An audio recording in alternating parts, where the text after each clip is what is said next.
Magandang balita po ito. 50,000 pesos salary increase for teachers is possible, ayon kay DepEd Secretary Sonny Angara.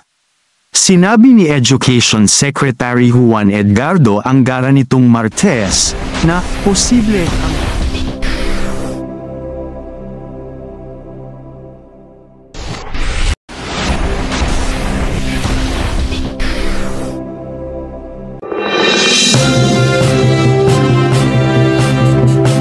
Magandang araw po mga kaguro. Magandang balita po ito. 50,000 pesos salary increase for teachers is possible, ayon kay DepEd Secretary Sonny Angara. Sinabi ni Education Secretary Juan Edgardo Angara nitong Martes na posible ang panukalang 50,000 pesos na pagtaas ng sweldo para sa mga entry-level public school teachers. Ngunit ito ay depende sa pagpapabuti ng sitwasyong pinansyal ng gobyerno.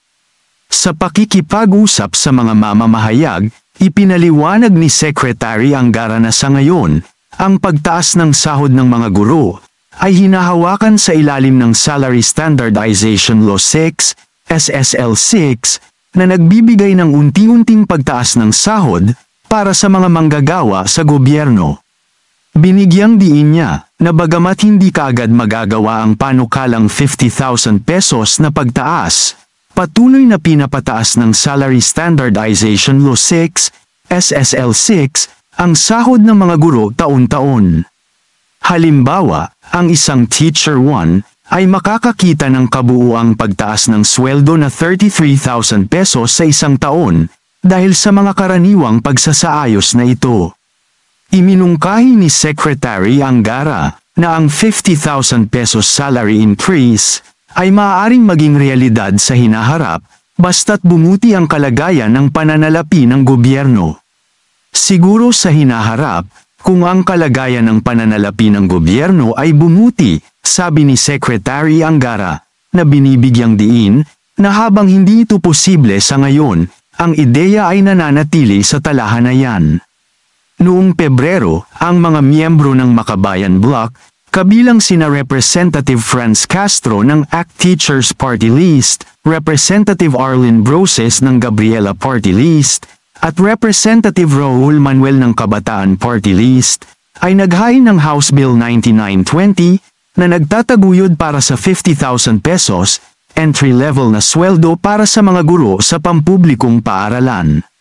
Naninindigan ang mga mambabatas na ang pagtaas na ito ay kinakailangan upang matugunan ang agwat sa pagitan ng mga sweldo ng mga guro at ang pagtaas ng halaga ng pamumuhay at upang maitama ang kawalan ng timbang sa sweldo na dulot ng pagdodoble ng entry-level na sweldo para sa mga military at uniform personnel.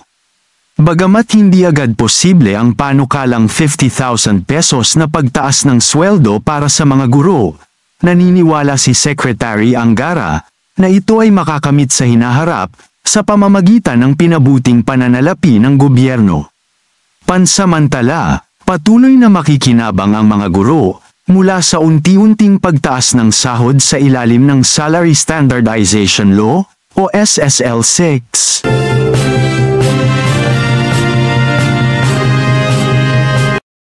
Kung meron man kayong mga komento tungkol sa mga isyong ito, maaari kayong magbigay ng mga reaksyon sa comment section na makikita sa ibaba ng bidyong ito.